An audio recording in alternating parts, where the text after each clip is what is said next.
All right. Hello and welcome to episode 286 of Together BHA. Apologies for being away last week. Just a lot of life stuff going on with everybody. Weddings, people moving across state, people getting sick, kids getting sick. Mother's Day. Like in the UK, it was Mother's Day last weekend. So overall, it was just an absolute mess. But we all sat back and we thought, you know what? It would be nice to cover a trio of really important games all in one podcast, because it's not like we're going to lose all three and see our season come into an absolute dumpster fire. So Adam and I are here to run us through three back-to-back defeats. Adam, how you doing? I mean, thank God the Formula One's back. Max Verstappen is on pole. Yeah, some things don't change. I don't even know where to start. I mean, it doesn't really get worse than the last week. I mean, technically it can do, I suppose, but I mean, what can you say? You crash out of the FA Cup, you get battered at home to Villa, and you lose to Palace's 9 men. That's it. That's the end of the podcast, right? It feels like it, does it? Like football is an escape from the world around us, and the world around us over the last 3 months has been just a mess. This week, even the Penguins are getting tariffed. The Penguins are tariffed. And I'm not retiring. We're done. Ever. Never. No, and then we finally get to the weekend, and it's like, right, it can't all be bad. Or the midweek, we got Brighton on the TV or whatever. Like, we're going to the games, we're having a great time. No, we're just going to pile the misery on from every single angle. I think the only good thing over here in the UK is it has actually been sunny and beautiful for the whole week. So at least people have many a beer garden to go to after each of these results. It's pissing it down but here, other than that, is it really? Guys, so yeah. So it doesn't get better at all. Literally, if it rains, it pours. Yeah, I mean, look, I think everyone that's obviously watched the events unfold over the last week is going to be angry, annoyed, sad, whatever it is. There's going to be people I've already seen. We've already got the infighting, right? We've got everyone that's gone, oh, it's Hertzler's fault. We've got, the players don't look up for it. Oh, it's the international break's fault. Oh, it's the injuries. And probably the truth is all of those things. And frankly, we have not been on it these last 3 games.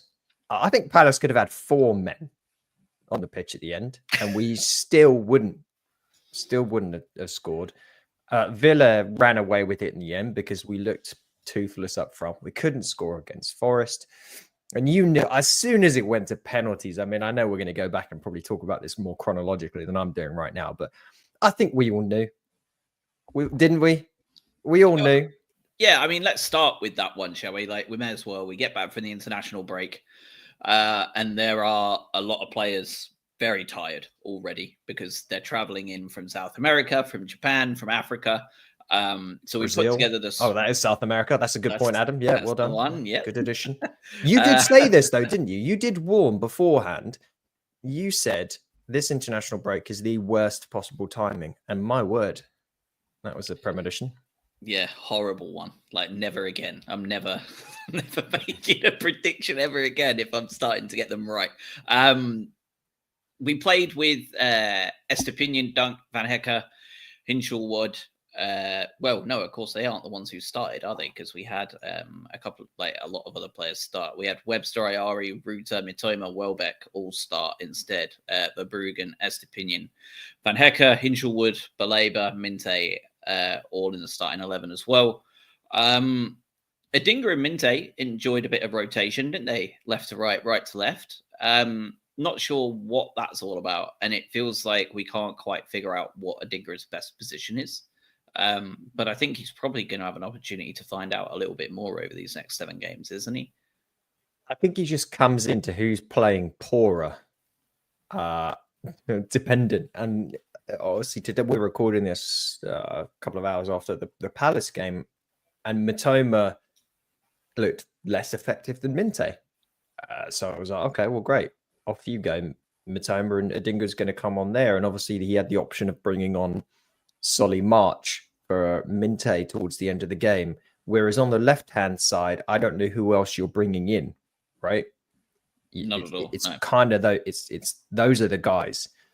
So by bringing him on for Matoma, he's opening up more of the options where we're more spoiled for choice on the right-hand side. But of course, this game, we lost 2 starters probably for the remainder of the season. Yeah, I mean, I was going to say, like, really, it was quite a poor game of football all round. It looked like two teams that were fatigued and not on it at all. I'm not going to dwell too much on the game itself. Possessions, there's not much to talk about. Pass success rate was an absolute disaster. And both teams, I mean, we had 2 shots on target all game, and Forest didn't have many more. We had a goal disallowed. That was definitely a disallowed goal, right? Like, there's not really any complaints about that. It was really just a poor game of football all the way through. The 2 big talking points for me prior to the lottery at penalty kicks beginning were the fact that we lost Jorginho Ruta, who has been quite comfortably. I don't think there's anything any other new signing from the summer can do between now and the end of the season to take signing of the season off of him. That's how good he's been.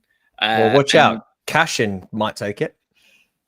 Yeah, we'll talk about him. And Webster gone as well. A player that we were all very much in agreement on that he is time to go. Send him to the Championship on loan if you can't send him permanently. He's not up to it in this league. Get rid. And we are now looking at a team with the centre halves we have and thinking we'd probably rather have kept Webster in there. So that's brutal. And with JP now being out for a game, it's even worse. I mean, I know we've had more injuries than any other team in the entire league, right? That's a fact. And we were second last year. We brought in a whole new physio team and we haven't seen the benefits at all yet. We got the German doctor in. We've also, haven't we signed a doctor from like Everton or something, but he hasn't started yet. Some medical guy. Yeah. This is so hard to comment on this because we're distant from that situation and have zero medical knowledge. So everyone that's like, oh God, we need to improve our staff or whatever. None of us know anything. So it's very difficult to say that, isn't it? I think that's what makes it most confusing, right? Like, we're seeing this overhaul and nothing has changed. So, like, what the hell is going on? I think that's the only thing we can ask. Like, what the hell is going on? Like, we can only speculate. And without knowing any of the details, you just have to assume it's bad luck. Can you talk about potentially the way in which we play under De Zerbi? We obviously played with a level of high intensity without the ball. You can say that under Hertzler too, with the pressing and the way it works. It's not like no other team in the league does aggressive presses without possession. Like, everyone does do that. I can't imagine we've just got a bunch of, that idiot doctor from The Simpsons, employed. Dr. Nick. Yeah, I think Dr. Nick Riviera. We've just got a bunch of, it's just him at the club. So, no, I don't know, but it's a real shame, as you say. Webster was playing some really good football. As you say, Ruta has been the signing of the season. The other one that's not an injury base but confuses me always is that everyone else outside of that started to play crap. And then when we were playing really well, this man was playing pretty poorly. And that's Pervis Estupinian. I knew you were going to say him too. He's come back after the break. He's like, hold on, Pervis looks pretty good now. Yeah, I don't know what's been going like, but he's had a huge improvement. Oh, yeah. So he's come back, looks good. Everyone else looks bloody awful. And even I would say today against Palace, Baleba had a pretty poor game. He's shown flashes of brilliance throughout this stuff because we know how good he is, but he's also shown those, the potential for mistakes and whatnot. At the end of the Forest game, Diego Gomez came in and had, I think, 1 or 2 really good opportunities to win the game at the death. I think one of them, maybe he took a chance off of Van Hecker, who was in the box maybe to head it home. I think that was him, if my memory serves. It was, yeah. But I mean, you're right. I'm looking back on some of the messages that we were sharing throughout the game, and I think mine just say this looks like League One football. And we could barely string passes together. And I don't know. Look, this is a team, as you say, at this point, I think far and away the most missed time and most injuries in the league. Now, when you include the Websters and the Routers that maybe weren't there when we looked at that data beforehand, you've got a new manager who's still figuring it out. By the way, it wasn't that long ago we lost 7-0 to Forest, and then we went on that nice little run, but that wasn't that long ago. So we've got a manager figuring this out. We've had the biggest transfer window in the club's history in terms of spend, but also it's very sizable in terms of quantity. So you've got a bunch of blokes running around with injuries, switching in, switching out. So there's almost zero consistency from a positional standpoint. Like, I don't know if we can expect brilliance. The problem that we've seen is we've sort of gone from like sublime to ridiculous from months to months, where we win a bunch of games and we look, okay, wow, this team suddenly gel. Look how energetic they look. They look amazing. They're first to every ball. And so we come back and they look lost. They look exactly like the team that were on that run of not being able to win. It's like, what was the magic and what did we lose? It's roughly the same guys. Yeah, it is. I mean, for me, I think like the key to that is that we went through those 6-7 games where we didn't lose, and it was just constantly the same. Like, I felt like I said it quite a few times. Just the one change this week, unchanged this week. Mm-hmm. I mean, I think that counts, right? Like, I mean, you look at Forest run; they're third place now, 57 points. They lost to Villa just now. They're in an FA Cup semi-final. They're going to be a Champions League football team. Their squad has been almost untouched by injury all year. And the first time they lose Chris Wood for 3 games, they look average to poor against us. They've lost to Villa. And it's starting to, like, they're starting to look incredibly human, right? They've only lost one player, like one of their main focal points in their team. And they are seeing a form dip, not a drop, right? Like a dip. And yeah, it's just like that consistency is so important. We haven't had it all year. I was actually looking just the other day, 4 of our signings. So that's Weaver, Gruder,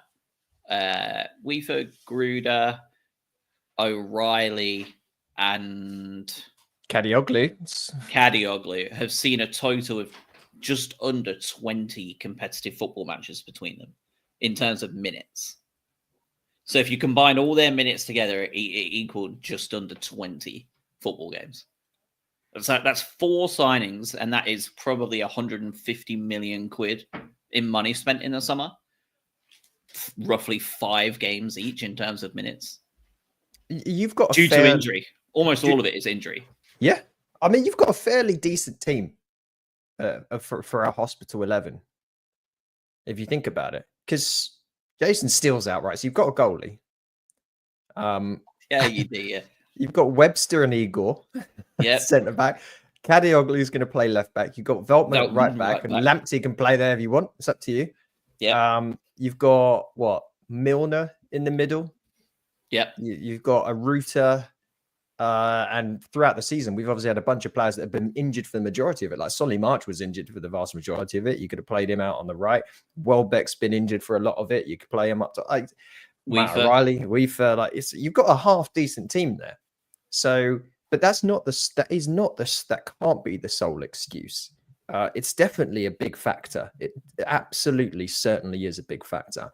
But from what we've seen, these players are capable of playing. The level they're capable of playing at, we have not seen that in the last 3 games. Now, I think the biggest excuse you can make is against Villa, in which we tried to make it happen, and then they did the thing that always happens against us, right? You get the goal back, and then they just we're pushed forward, and it just happens, and it happens, and it happens. Forest, they played the Forest game. We couldn't break them down. We're always weak against that, but it could have been worse. Everyone was tired after the international break. I think Palace was Palace is the most questionable one as well, because this is something that we should have been out. They weren't that good today, Palace. Not at all. And there is no reason we shouldn't have been able to come in and do something there. It wasn't a bad team that we put out. We were able to bring on international players. We brought on Brazil's number 9. Not that that says much nowadays. Like we brought on quality players. And we at the end we had 15 minutes of football. We're playing against 9 men. And we still couldn't do it. Yeah, I'll give them. You can if you even give them a pass for Forest because of the international break, and Forest have been good this season, excellent this season. Villa mistakes. Some of that's on Hertzler. He should never have put Cash into that game. Nope, never should have done that. And there were a few defensive mistakes that happened there. And I mean, you could argue in some ways that some of the Palace loss was again down to defensive mistakes and some of the players that shouldn't have been in. Weaver came on. Weaver's the one that caused Van Hecker to get sent off against Palace because he just did some crappy little header back. So some of this is risk taking. Some of this is players coming in that aren't quite up to par. And I think we all know some of those players that have come in that haven't really done the job. And maybe that's where the weakness is. Maybe if we did have all those players back from injury that would come in and were quality, it means we don't have to give quite as much time to players that haven't performed. Weaver being one of them. Gruder, I would put in that same capacity as well, even though he shows signs of it. Yeah. Where was Weaver supposed to be playing today? Because it didn't look like he knew. Like, was he playing as a centre half as part of like a 3? Like, he's been playing right back. He's been playing defensive midfield. Like, it felt like he did not know where his position was supposed to be today. And he looked like that against Wolves when shit hit the fan. He just looks like it quite often when he comes on as a sub, doesn't he? Yes, I think he was brought on. I mean, he was brought on at the time when it was 11 against 9, I think, just in that moment. It was, yeah. Right. He's a big boy.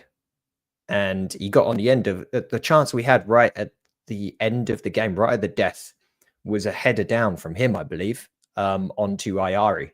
It was, yeah. Hit it again. It was. That's why he was on the pitch.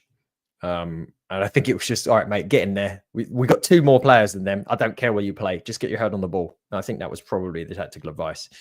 And nearly worked. Yeah, but didn't. But didn't. No, I mean, broadly though, like everyone's talking about Europe. Maybe this is bad to say, but I don't think we deserve Europe. We absolutely don't.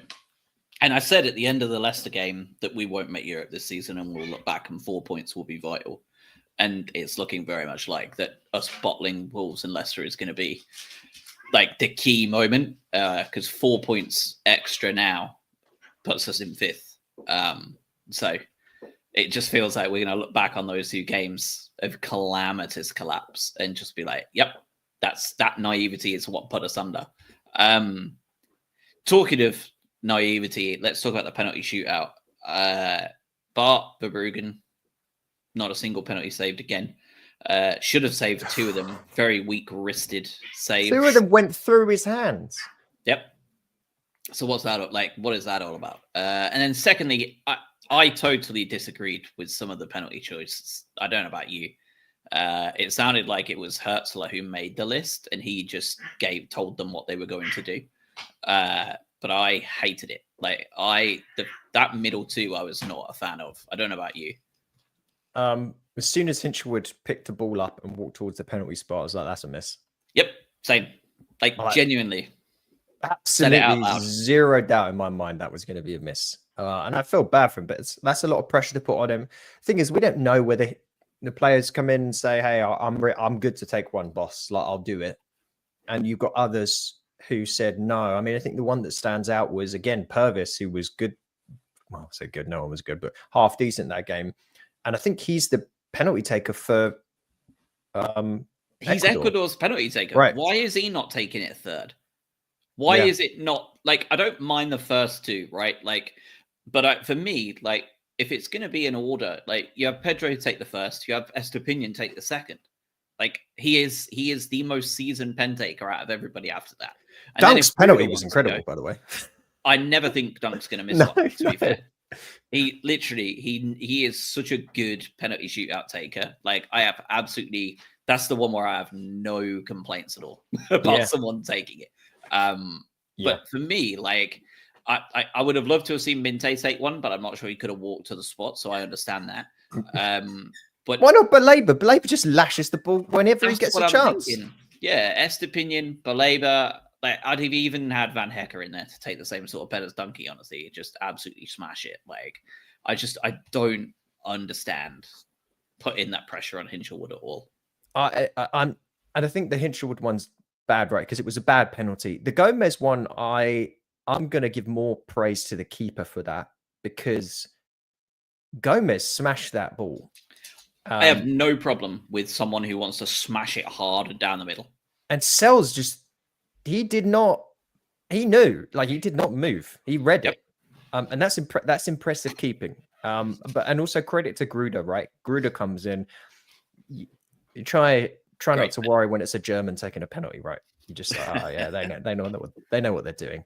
But he's a young guy. He's not done a lot so far this season. He's such a confounding player to me, because he gets the ball, and you're like, oh wow, this guy's quite electric. He can go around someone. He seems really able to pick out a nice pass. He put in a really good cross today against Palace, ball right at the back post.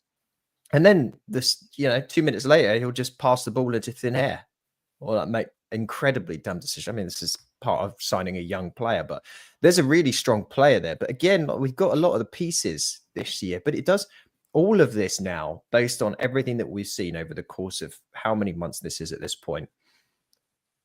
We've seen a lack of consistency. And when you've got a young 30s manager and a bunch of young players, what would you say the season's going to be like? Inconsistent. So in some ways, right, I feel like we're sort of getting what we ultimately all expected. We're regressing back to the predictions we started to make at the beginning of the season. The only problem that we have is that there's so many other teams that are underperforming and are also inconsistent, that there's this prize right there by our fingertips within reach. Like Bournemouth have completely shut the bed. Their form is awful right now. Awful. Yep. You've got other teams like your Newcastles who, I don't know, there's everyone's had their ups and downs. Like we could make Europe. We just made it incredibly hard for ourselves. Incredibly hard. Yeah, I mean, Fulham, Crystal Palace, and Brentford all have a game in hand on us. Villa and Newcastle above us both have a game in hand on us. 2 for Newcastle, in fact. It doesn't feel very possible, really, at this point. I don't see us outscoring Villa and Newcastle in the run-in. I don't see us winning more games than them. Plus the games in hand that they have. So I think we're really I think we've backed ourselves into a corner, and we've fluffed our lines. If I'm Fulham or Palace, like I'm thinking that 8th place is there for the taking. Like I think it's probably going to be one of those two that get that European spot. I mean, Palace are the form team, right? Yep, 4 wins and a draw. They're 6 points off? 4 points off of us with a game in hand. I think it's pretty inevitable that they're probably going to end up above us again, because that seems to be the way we do things. And yeah, I think it'll be them or Fulham that snatch Europe now. Bournemouth, as you say, have absolutely collapsed. Lost, draw. Like they've had some poor injury luck as well, though, haven't they? Like some really shocking injuries lately, which has not been, fair to them after what has been an incredibly impressive season from their standpoint as well. Villa, to me, like Villa is not fair. Like, look at the players they brought in January. Like, come on. Asensio, Rashford. Daniel Marlon, right? Was January Marlon too? As well, yeah. All the players that scored against us, basically. Basically, yeah. But these are players that come from highly regarded places. Well, Asensio was a Madrid player, PSG. Rashford, obviously, we know. Marlon was at Dortmund. Although most people listening to this podcast didn't want Rashford, in the comments absolutely eviscerated me when I said I would love Rashford at Brighton on a loan. and I was eviscerated by people saying Rashford was shit and well past it. What? And he's playing really well. I mean, if you get the option of taking any player from Manchester United, you take them. Because whatever they do at Manchester United is not a representation of what kind of footballer they are. What a revamp Anthony's had, eh? I mean, he's tearing up La Liga. Batista's form is incredible. The Anthony effect. The Anthony effect. Yeah. and obviously we didn't do the January thing. So we've got no rejuvenation, galvanization off of January. The thing is, though, you can't really talk about this stuff because, the last 2 months or so, last month or so, we looked incredible for those few games. Problem is now, look, we get to the tail end of the season. We're depleted with injuries. The squad's tired. You've got these international breaks. Suddenly we just look off it. We've lost that fire and spark that the team had prior to the international break. I agree. Can we get that back at home to Leicester? If we can't, then we are absolutely in a pot of boiling water and cooked beyond belief. Well, I mean, if we want to get to the greater scheme of things, I think we need 7 points from our next 3. Anything less and we're done. There is no way back. Anything less than 7 points. We have Leicester at home. We have to win that game. We have Brentford away. We should take a point from that game. And we have West Ham at home. We have to win that game. If we want to go up, go into Europe, we have to take 7 points from that 3-game run. I'm despite all the anger of what's happened, I was angry during the Palace game because, whatever happens here, I'm sort of at peace with. Because if you can't see this end of the season out in a strong way, when you face a horrendously poor Leicester at home, a Brentford team who you've been better than the entire season. Brentford have not been good this year. A West Ham team who are shocking. It's one of the worst West Ham teams since they got relegated last. A long time, yeah. Managed by Potter, useless. You've got a Newcastle team who they've just got their trophy, right? They've done their thing. They can give it a rest. And then your final 3 games are a Wolves who are going to have nothing to play for because they've already just saved their season today. Liverpool are going to be on the beach and playing a bunch of 16-year-olds. And Spurs, Ange might not even be there on the last day. He really might not. The meltdown of all meltdowns by that point. If you can't get something here, if you can't figure this out with those games, we don't deserve it. And we take our 10th position or whatever BS we end up with, and we got a top half finish, young manager, young squad, ton of injuries. We move on, we rebuild and go into the next year, and you hope you don't lose too many of your important players. And that's that. That's where my head's at least. Let's talk a little bit about the Villa game because it was the classic cliche of a game of 2 halves, wasn't it? First half, we looked pretty good. We went toe to toe with them, and I thought we actually played really well. Second half was, it's exactly what I thought it would be. We blew out of steam very quickly, and then they just turned it on. Marcus Rashford scored the second one, Marco Asensio scored the third, and Daniel Marlin scored the third, the second and the third. First, second, and third, yeah. Yeah. So as you say, all 3 January signings scored a goal against us. And if that doesn't tell the difference between a team playing Champions League football and probably about to get more Champions League football, or at least European football, and this one, it says everything you need to know, doesn't it? There was never a point in that second half where I thought we actually had a chance to get back into it once we went 1 down. Well, we knackered. Apart from the goal, the Matoma goal that wasn't. Was a handball though, wasn't it? And he's done this a few times now. He has. Yeah. I think if it's at the other end, you say it's a handball. But the fact is, Rashford should have never scored that goal. I mean, which was the one where Cashin was unbelievably out of position? That was the Asensio goal, right? The second goal. Yeah. Because he wasn't on the pitch for the Rashford goal. I mean, if we can't create the right opportunities and put them away when we have them, you face a team who gets to bring on Ollie Watkins, Marco Asensio, Amadou Onana, Disasi, and Marlon. Yep. You're going to get beat. It's what, 300 million quid worth of talent right there that they're bringing on? Yeah, you're going to get beat. And I really don't think that was a 3-0 game. But obviously the end result was. The problem is, right, we had more shots than them, more possession in the right places. They didn't have a corner kick. We had 4 of them. Like, we made tons more passes. Like, we had the game in our grasp. We didn't have a single quote unquote big chance. No true opportunity. And my word, does that sum us up? Like, tell me that doesn't feel like the sort of same thing you saw against Palace for the most part. Tell me that's not the same thing we saw against Forest. It's the same thing. Yep. I mean, it was. It absolutely was. It is the exact same thing. And we seem to, again, you go back to this, can we face the low blocks or whatnot? Can we break them down? Well, I mean, what happened in that run of games where we won them all? Like, it's not like Southampton don't sit. It's not like Bournemouth don't sit a fair amount as well when they have those injuries. I know they try and play a bit more expensively. It's not like Fulham didn't sit a decent chunk, and we won those games. Yep. But something's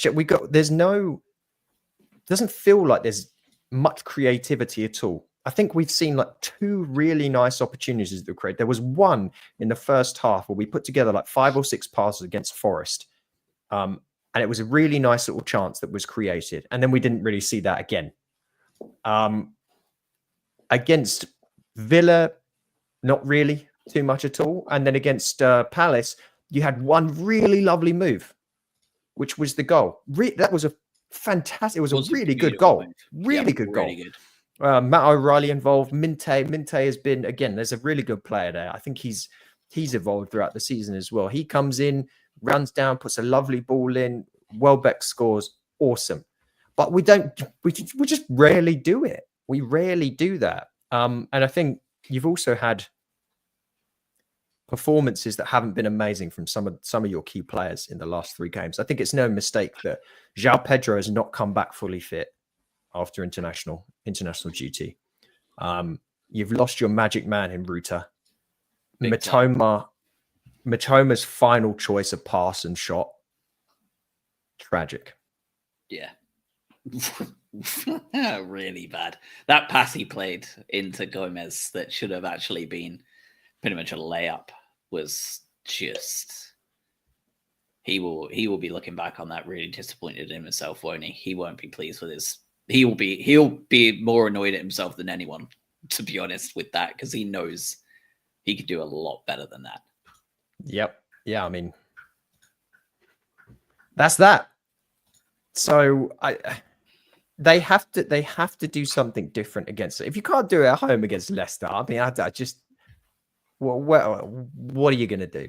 Didn't do it at home against Ipswich. Didn't do it at home against Southampton. And bottled it against Wolves as well. It's weird because it suddenly felt like our home form had started to come around, didn't it? Because they would actually be our last chance at beating a team in the bottom 4 at home this season. Because our home form has been like generally good this year. Like there were 3. Yeah, there were a couple of games that were very unimpressive that sort of stand out in the memory, and I think they were like, when was Palace? Obviously, was one of them. Everton, that was incredibly disappointing. But then, okay, things are happening. But obviously, Villa then came to town, and obviously Forest we can talk about as well, right? Luke in the chat has a question for you. Does anyone else think Bart Verbruggen is becoming a problem? What are your thoughts on that? And I'm not going to spend, like, we talked about the shootout already. I don't think there's much point in judging a keeper by a penalty shootout because he may not have another one for Brighton for the next 6 years, right? Like, it's a waste of time being worried about it. And a penalty shootout situation is so different to just a regular penalty kick. So like, it's one of those things. I've already said that he should have saved 2 of them. We're both agreed on that. Like, I don't think there's much more point going on that. I'm not sure what Luke is talking about, honestly. I don't think there was much he could do for the first goal today. And the second one took that nasty little tiny deflection that actually made like the full world of difference between being saved and going in. So I'm not sure what he could have done there. And kept a clean sheet against Forest. What are your thoughts on Bart Verbruggen? Well, I think he's a 22-year-old goalkeeper, and he's going to have mistakes. But to defend Luke's point, he still makes some really risky decisions, and I know he's told to do that. There was a pass today when he cut it across the pitch. Dunk did one too. That, I don't know if you remember that one as well, but like he like cut it back on his left foot back to Bart. Like they're so close to just being calamities in a massive way. And the thing is, we've seen it from Verbruggen throughout the season, so I think we're extra sensitive to it when something does happen with him, because you're like, oh god, not again. And he did. It cost us a couple of games earlier in the season. That said, you've got a 6'4", 22-year-old Dutch international keeper. We're in a good spot with him. He's going to make the odd mistake, but he's something. There's something there in him, and he's made some incredible saves that I think we forget at certain points in the season as well. So I'm not too worried. Now, if he comes out in the next few games and makes some howlers, then sure. I think there's areas that he's got to improve on. He's got to be a little bit more conscious of the way he plays the ball out, even despite the tactical setup. I'd like to see him a little more aggressive when it comes to coming to claim and defend his box.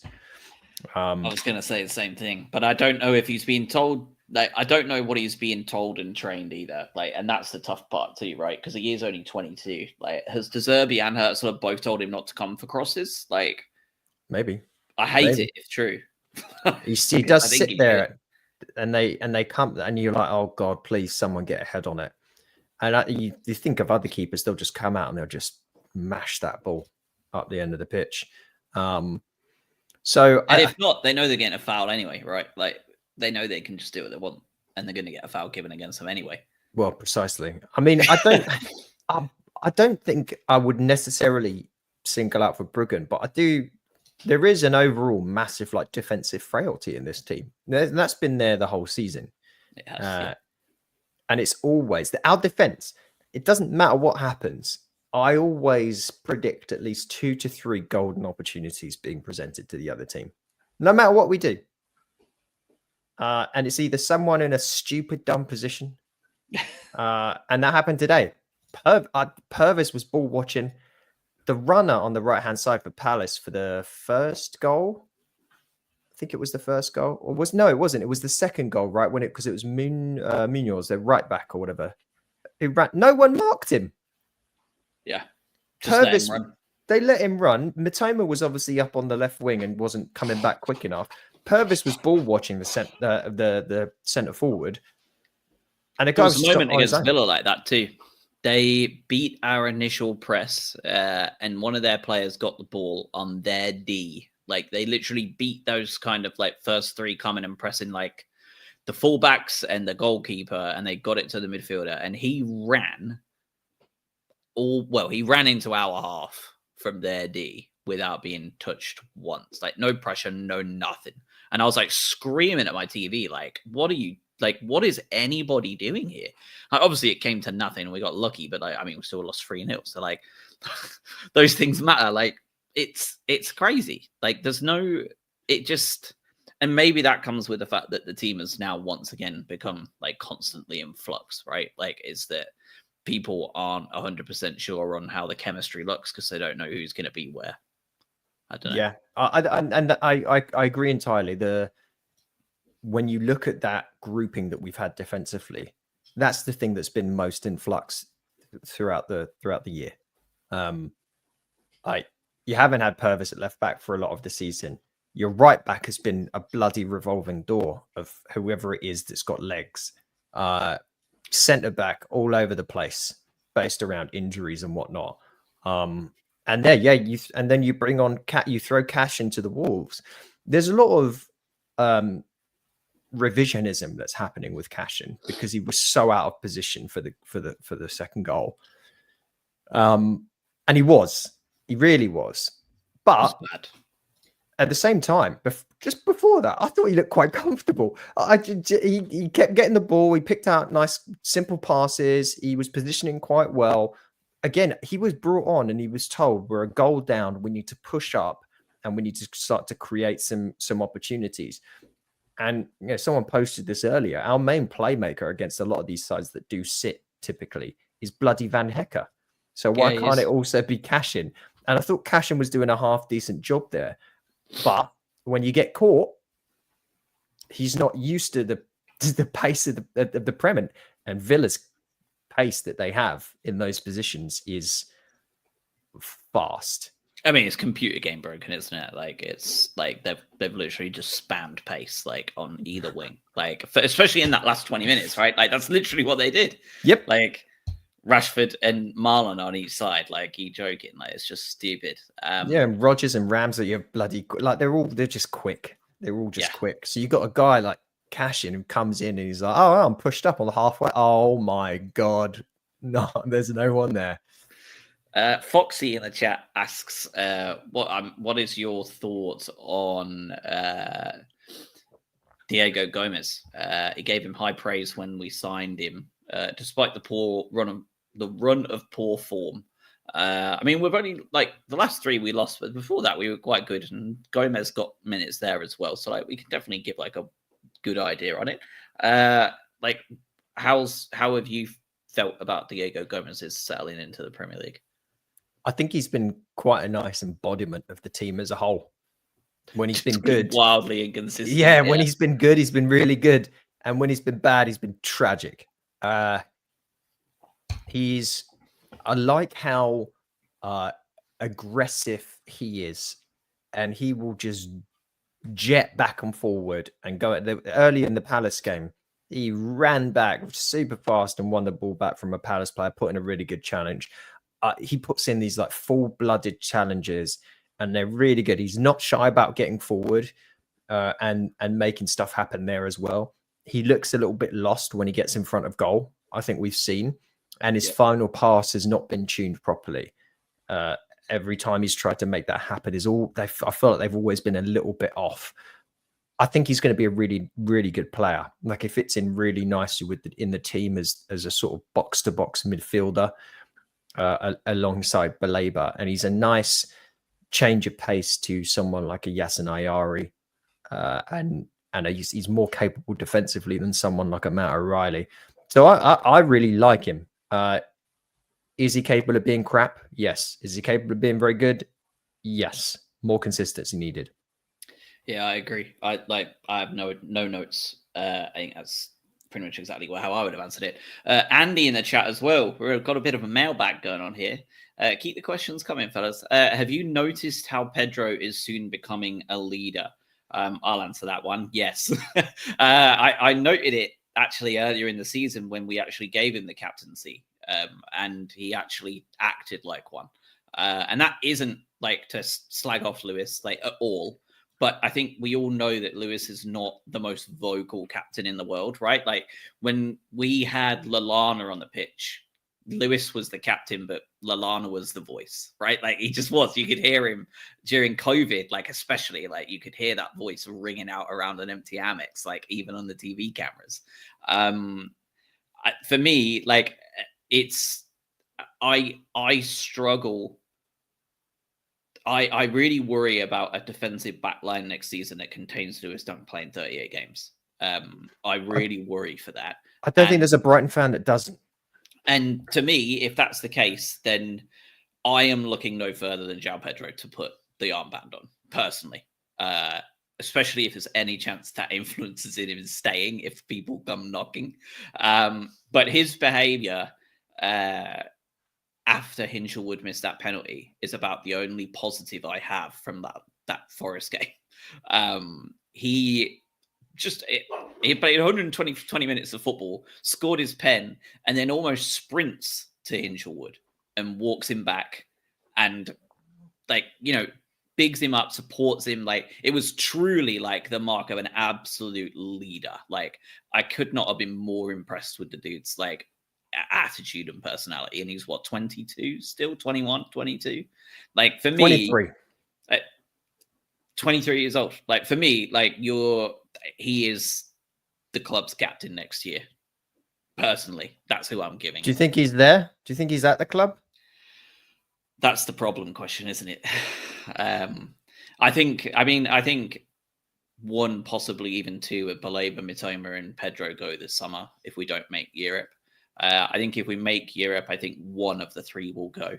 I think we'll probably manage to keep a hold of two, even if we have to be a bit of like mean Brighton, where you have like, you know, or like their like random bot accounts coming onto Twitter and say like you're keeping them as slaves and stuff.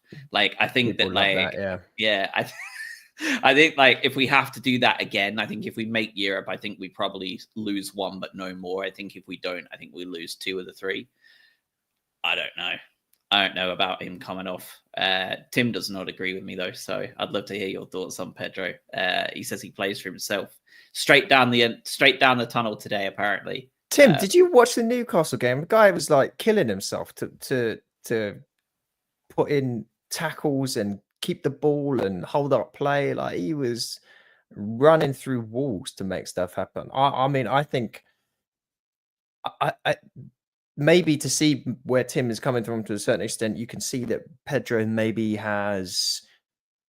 You can see his emotions very clearly when he's playing, and sometimes he's pissed off, and sometimes he will take a slightly more backseat role. But on the other hand, he's probably the most technically talented player in the entire squad. He's the one probably outside of Baleba with the highest ceiling of every single player in the squad. So you get that element there too, where other players are going to look up to him just because he's a quality player. But I think he's excellent. The problem is we haven't seen the excellent João Pedro these last few games. We've seen a guy that's come back from international duty who Brazil were embarrassed, right? So that wasn't a great little trip for him, was it? Go and head over, play for Brazil. Yeah, well, Brazil, this might be the worst ever team. And Brazil and you're a part of it. You're a big part of that. Your manager's just been fired. Good luck. And then he comes back and goes, okay, now I'll do it for Brighton. So they give him a little bit of defense there. But I think he's future captain material. If not, I mean, we talked about this on an episode a few weeks back. There are plenty of people that warrant a captain's armband at this club that you could comfortably put it on their sleeve and say, good, I'm happy with that. Dunk, Webster, Veltman, João Pedro, Danny Welbeck, Van Hecker. Yeah, you've got a bunch of guys that can fit that mold. Yeah, I agree. I mean, yeah, we do have a lot of very good players that can fit it. This last run of 7 games, regardless of whether we are in the hunt for Europe or not, as the games slowly unfold in front of us between now and the end of May, well, middle of May, this is, for one player, the most important 7 games of his career thus far, I think, and that man's Matt O'Reilly. You've lost Ruta. You've got other players that are not quite there yet either. He's clearly being given the first shot at the audition here. Thought he played quite well today. He's got a week's rest. What are your... I mean, if there is ever a better... I mean, this is his chance, isn't it? To step up and go, I saw what Georgie did. Like, I saw what he's done in the last, 4 months of football, 5 months of football, but I'm here to tell you that I can play in this spot better than him, right? Like, this is his chance. Is there ever a bigger moment for him? Like, he's got to grasp it, hasn't he? Like, this is it. I mean, rumors came out this week about him leaving already. I know. I think that'd be incredibly bizarre because we just haven't seen him. We've really not seen him much. None of it's been his fault either, for the most part, right? Like, he got crocked by Crawley, bin him off. Like what? Yeah, he's not really had a shot at all. I thought he looked all right against Palace for the first half. I thought he looked decent in parts. I do think he's in a slightly weird position in that when everyone's fit, I don't think he plays. And unless he can come in, as you say, in some of these games, and he's excellent, then why would he then change the mind of that? Is he always then going to be a player that comes in when others are injured, or he's just a substitute? And is that what he wants for his career? Because he's an international for Denmark. He needs to be playing on the regular. So could this be one of these ones where it almost feels like Billy Gilmore-ish? It's like there's a really good player there, but he just wants to go and play properly for another club, and he fits in slightly better in a different system. Maybe, but I just don't think we've seen enough of him. Well, he hasn't, has he? In the case of Billy Gilmore, No, he hasn't. No, McTominay is the one that's playing all the games. Yeah, in their weird Scottish pivot. He has made a total of 750 minutes of Serie A football. Yeah, it's not a great deal, is it? I don't know what that divides into in 90, but it says he's made 9 starts, 9 sub appearances. So I imagine he's barely, he's certainly not seeing out games, and he's coming. It's not even 9 games, is it? No, terrible. I mean, let's go back because this was our 200 million transfer window, right?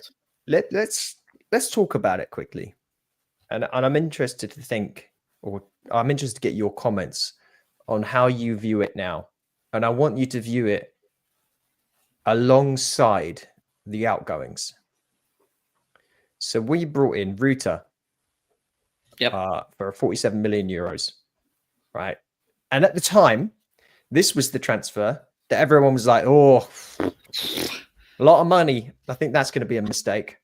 But I think that was absolutely on the price tag too, wasn't it? Like that, 40 million quid release clause for a championship player that is 22 years old. Like, what Brighton fan doesn't take him now? Well, exactly. None. So, okay. So that's a positive. Yankuba Minte, 35 million euros. Brilliant preseason. Very slow start. From January, he's looking like he's worth every piece of the 35 million. First game was good, wasn't it? Because he scored. Was it first game? And then he fell off. Oh, no, I think he got an assist. Yeah. But it was a really good, I think you're right. I think it was a really good performance. And then he really fell off. Yeah, there was in the middle, he was. And then comes back in January in that little bit of cup run, and all of a sudden becomes this player now that we're seeing that is every inch to 35 million pound winger that Newcastle didn't want to lose. So, all right. So we're happy with those two signings, 22-year-old and 19-year-old. Awesome. All right. I'm gonna batch the next few. I know why. They played football. This is over 120 million euros worth of player. Matt Sweeper, Brajan Gruda, Ferdy Kadioglu, and Matt O'Reilly. What do you think? Yeah, I mean, what can you say? I mean, Matt Sweeper has been given every tool to fail so far in this season for me. He has not been playing his best position when he's coming on as a sub. When he does play, he's picking up injuries from just absolutely nowhere that he's never suffered before in the Dutch league. So whether it's bad luck or what, I don't know. But his injury record prior to us is almost unblemished.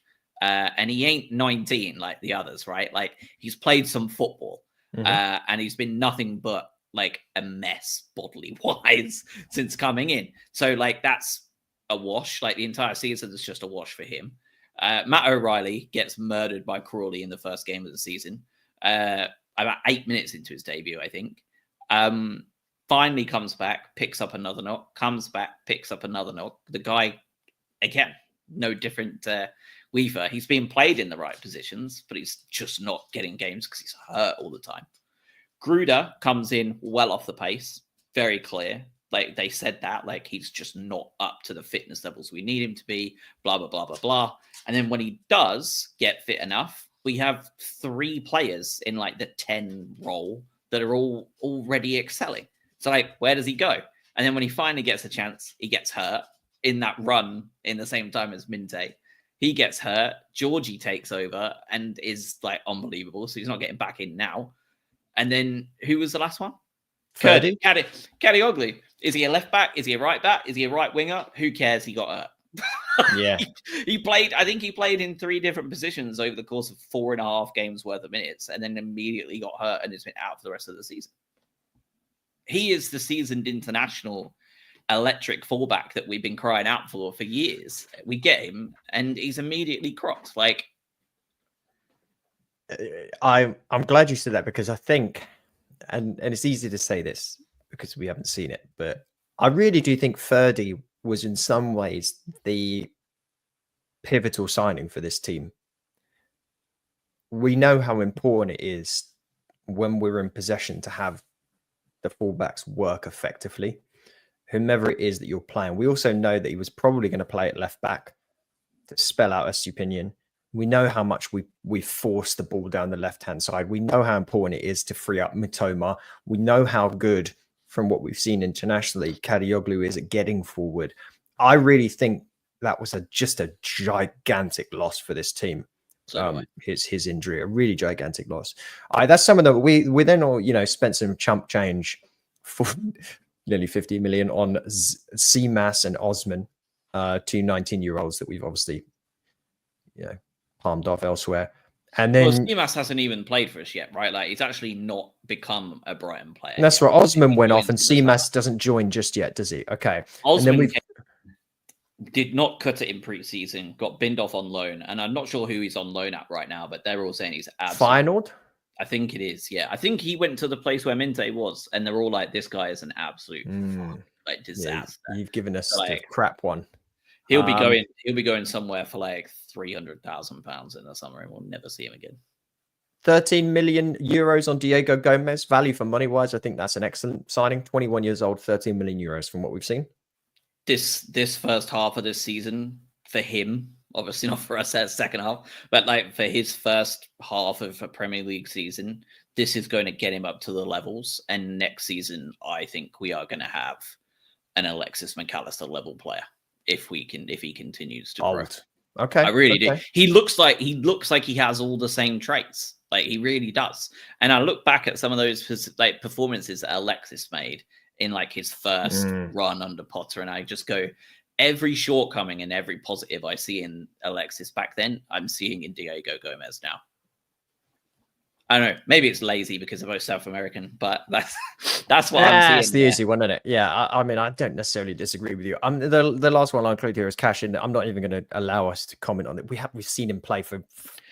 It's a waste of time. Yep. It's no point. It was shocking, but there's no long-term judgment coming from one mistake over the course of 6 minutes of football. Like, it's just no point. For all the praise we've given throughout the season for Herzl's substitutions, what he did with Cashin was indefensible, and the way he's managed Mats Wiefer has been awful too. Yeah, I don't know how many times we've seen that Mats Wiefer doesn't do that well when he comes into games at late stages, and he just keeps doing it. Bring on Mats Wiefer. Oh, he's going to make a mistake. Perfect. That will help him. But you've got players there. The age of the signings of the ones that are at the club, 22, 19, 24, 20, 24, 23, 21, 23. So even if we haven't seen everything out of them so far, we shouldn't really expect to. Who did we lose? Because at the end here, I want to get your overall opinion on whether we're a worse or better team this year based on these signings. Okay, who did we lose? Dennis Undav, Billy Gilmore, Pascal Gross, Jakob Moda, Adam Lallana, Dahoud, Evan Ferguson, Julio Enciso, Facundo Buonanotte, Valentin Barco, and Sufati. Technically. Holy shit. Are we a better or worse team? We are a better team. without that group of players in it. I mean, look, Enciso, like, I get, like, he had to go out on loan. He wanted to go out on loan, right? Like, he wanted to, he chose to, he's gone out, he's getting minutes, happy with that. Buonanotte, the same. He was actually getting a lot of minutes under Cooper and was their best player. And Leicester fans that I know in real life, being local to this area, were hitting me up of like, do not do a Ben White on us. Like, we need him. We can't wait to keep, like, he's staying with us. And as soon as Rude comes in, he bins him off. And now he's like not getting the experience we hoped he would get, right? Like, which is really shit, because for Cooper, which is so bizarre to say, right? Like, he's not getting time under a supposedly progressive football manager like Ruud van Nistelrooy, but was getting loads of minutes and looked electric under Steve Cooper. It's like one of the weirdest sentences. But Steve Cooper leaving that club was the worst thing to happen to Facundo Buonanotte, and that really sucks for him. So, like, those two, very happy with the developmental loans they've had. I think hindsight tells us that Gruder probably could have gone as well, like, because he really could do with minutes if we're not going to be able to give him a lot of them. But for me, like, that entire list outside of that, like, Moda, fine, see ya, Dahoud. Well, let's talk about Gilmour and Gross. Gilmour, I don't see a huge absence in that midfield. From Billy Gilmour, I really don't. All of the same things that we liked about Gilmour, I see the same in Ayari, and all the stuff we didn't like in Gilmour, I see the same in Ayari.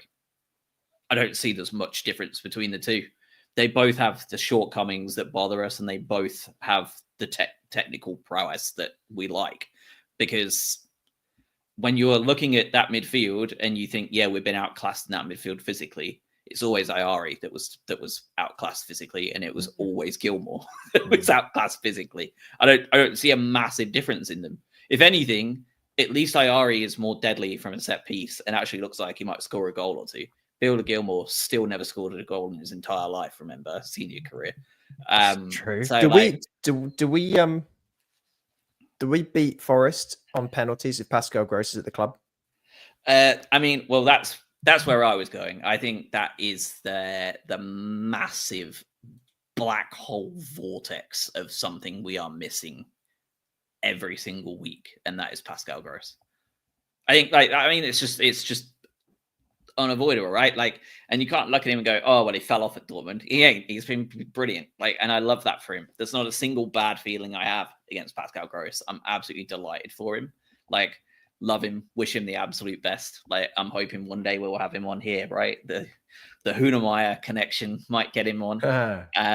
But like, for me, like, losing him, like, in that midfield, like, you can't tell me that all of those.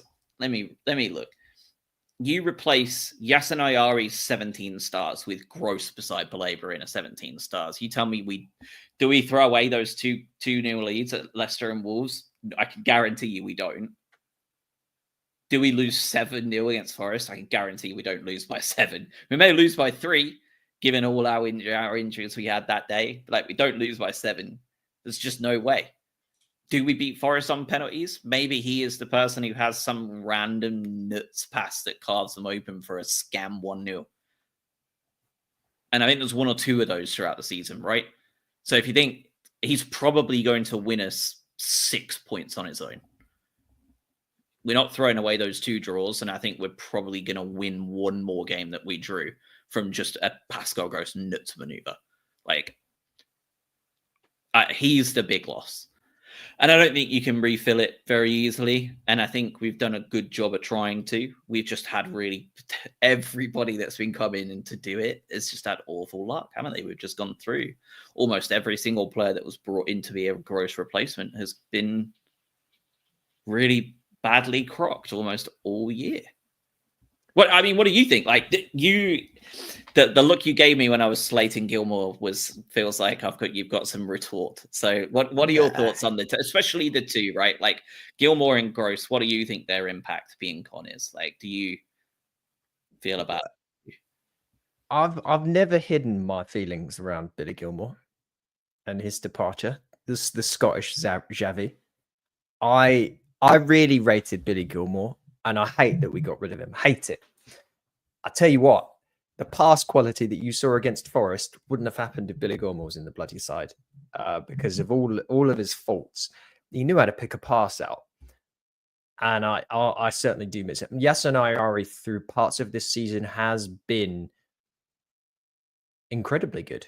And he's also been very, very absent for decent chunks of the season as well. I think we've all seen that. If you replace Yasin Ayari this year with Pascal Gross, I mean, let's keep it simple because we've been impressed with Yasin Ayari. This year, Yasin Ayari has played in 32 separate games in some capacity. He's played nearly 1,900 minutes. He has 1 assist. Last year, Pascal Gross, albeit with a lot more time played, had 13 assists and 5 goals.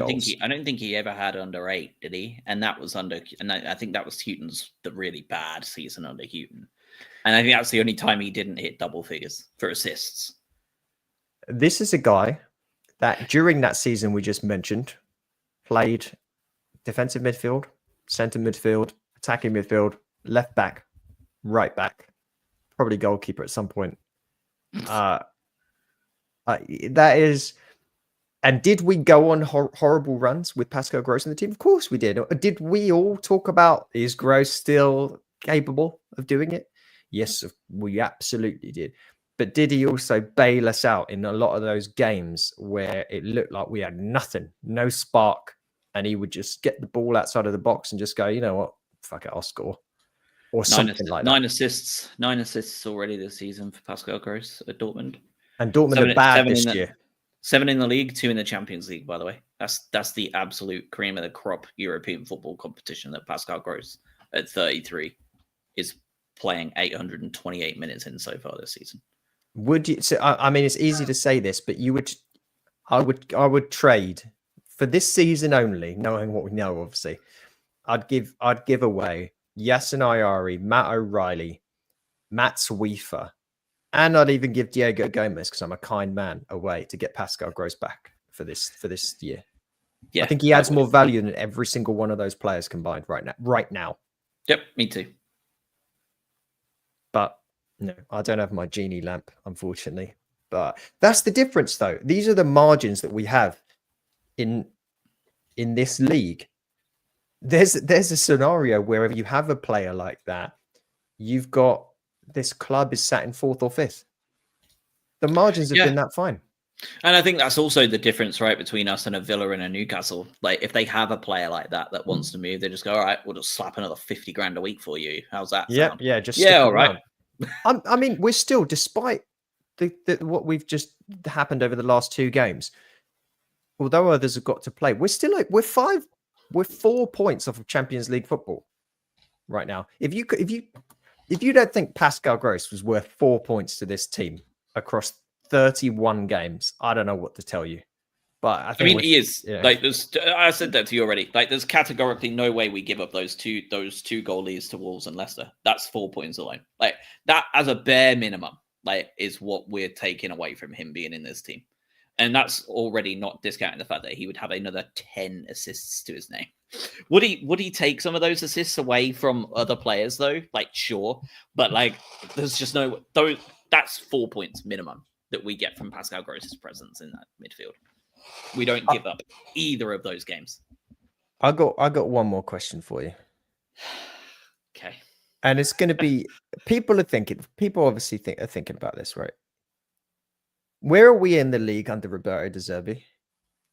If the players aren't on strike, probably somewhere similar, but maybe with this same set of signings, I assume. It's all the same. Everything's the same. You just traded. You switched the manager out. I would probably say somewhere around Brentford, given what we're looking at in Marseille.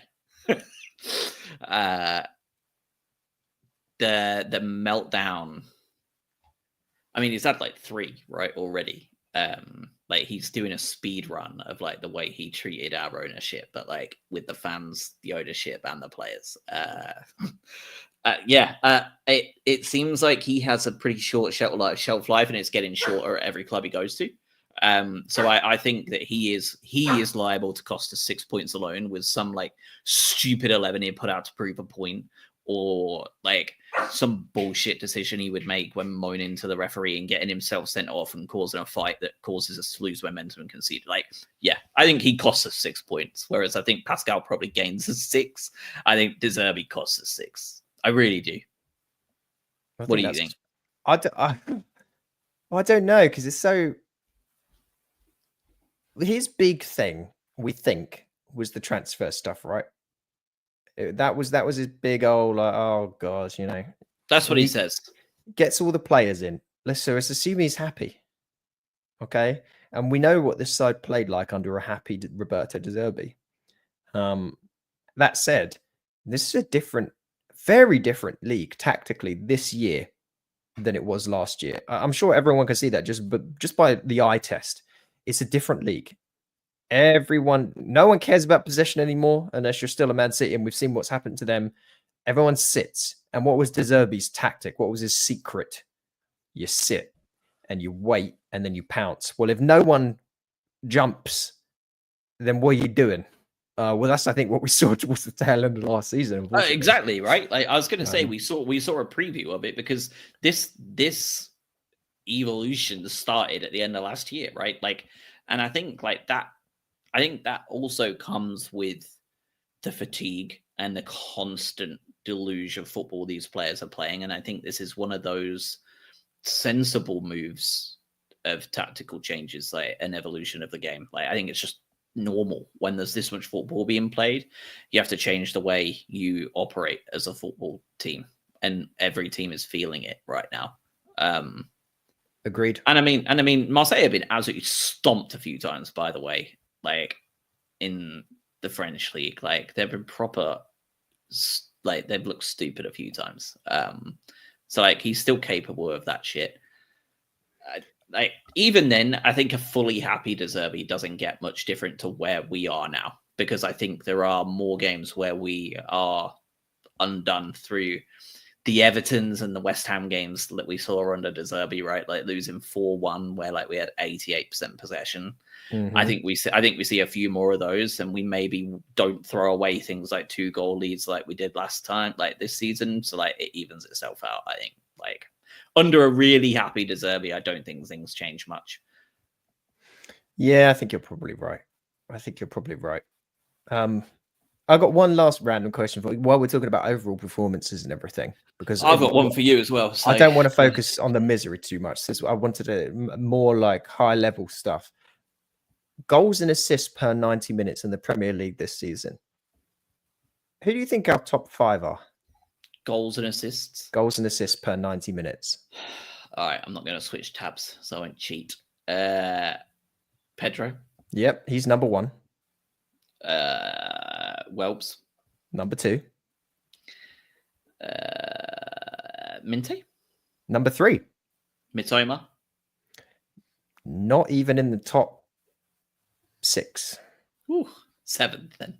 He's 7th, yeah. Just above Matt O'Reilly, weirdly. Is he really? Oh, yeah, but I mean, it's not really fair with the amount of minutes played, but yeah. Who is just above Evan Ferguson, if you want to get even weirder. So who do you think is 4th and 5th? I'm trying to think of who I've just said. I will go with, and this is goals and assists. Goals and assists. I will go with Estepinian. Nowhere. He's like 12th, 13th. He just puts in a lot of crosses, doesn't he? So I wondered if maybe he'd scammed a couple of assists in there. Oh, he barely can control the football most of the season. So yeah, true. Ayari for Labour. Neither are anywhere near the top. I'll give you 5th. 5th is Ruta. Oh my god! Of course it is, because he's got injured. I forgot all about you blanked him. You're not going to get 4th. Tarek Lamptey. Yeah, I can see it now though, because he had that electric run, didn't he, in the middle of the season before he then got himself hurt again, where he was causing a lot of problems for everybody. Yeah. That's pretty. And this isn't fair, because they do this data, right? They have to have played barely any football, right? So this data gets skewed pretty heavily. But in terms of in terms of goals per 90 minutes, statistically, Evan Ferguson is third in this team. Well, I mean, yeah, we're going to ignore that then. He doesn't even get any game time under Potter at West Ham, does he? It's so bad. How much he's fallen off is unbelievable. The biggest fall off we've had in a while in terms of a young player with promise. It has to be. I'm looking at this team and I'm wondering now, so this is the question I have for you. How much of these injury issues that we're seeing do you think possibly has to do with age and the muscle development of these ridiculously elite athletes now? Because I look at the Forest starting 11 that basically never gets hurt, and they're 33, 27, 28, 33, 25, 24, 27, 26. They have a couple of youngsters in there, right? Murillo, only 22, Elliot Anderson, only 22, and Alanga, 22 as well. So, you've got that, shower of, really young, exciting players or reliable players like Murillo has been. But then you look at the players for us who have, the kind of the standard team that are playing all the time, and it's 24, 21, 23, 22, 21, 19, 20, 23. There's a lot of young players in there, with the exception of Mitoma at 27 and Estepinian at 27. There's a lot of young players in that team that are playing a lot of minutes or being expected to play a lot of minutes.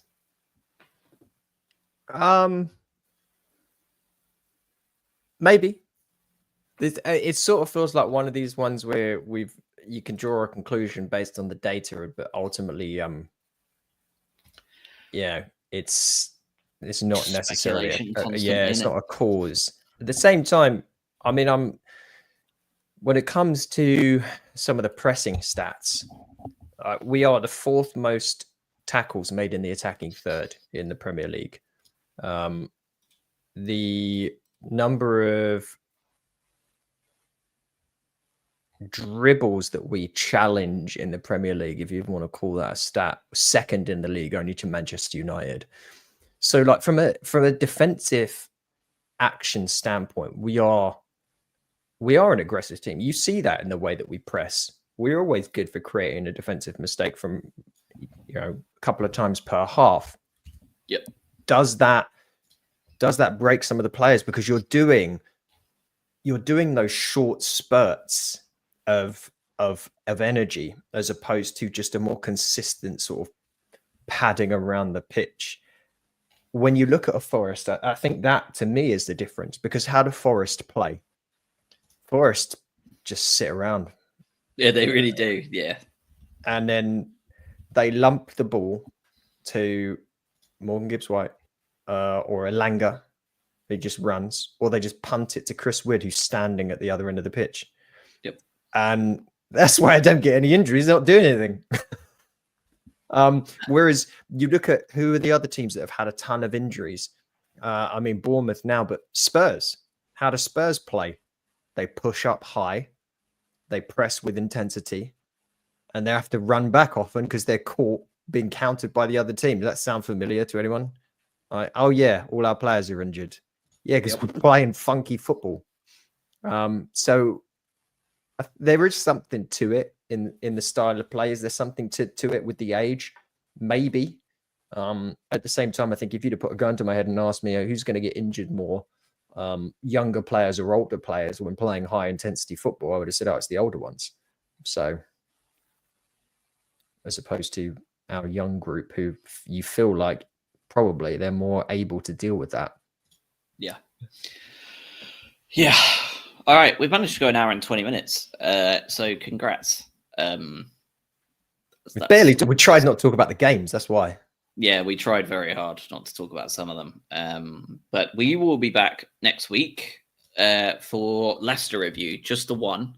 And I really don't think I'm being dramatic in that, this is simply must win. If it is must win. We are now at the business end of the season, as they love to say. And if we do not win this game at home to Leicester, we both kick the bucket in terms of proper European challenge, in my opinion, and B, a failure to get a win against any of the bottom four at home is genuinely an absolute disgrace. Like, I actually cannot believe the fact that we would be a team that would not be able to get a single win at home against Leicester, Saints, Ipswich, and Wolves. Were we the first game under Van Nistelrooy's tenure? Second. All right. He beat West Ham in his first game. He did. Drew against us. Yep. Lost. I'm not talking about the FA Cup. Lost. Beat Spurs, Dr. Spurs. Lost.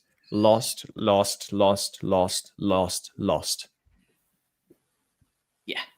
I mean, and also they've got to play Newcastle on Monday. They haven't played yet. They do. Yeah, they're at home, but it's a Monday game.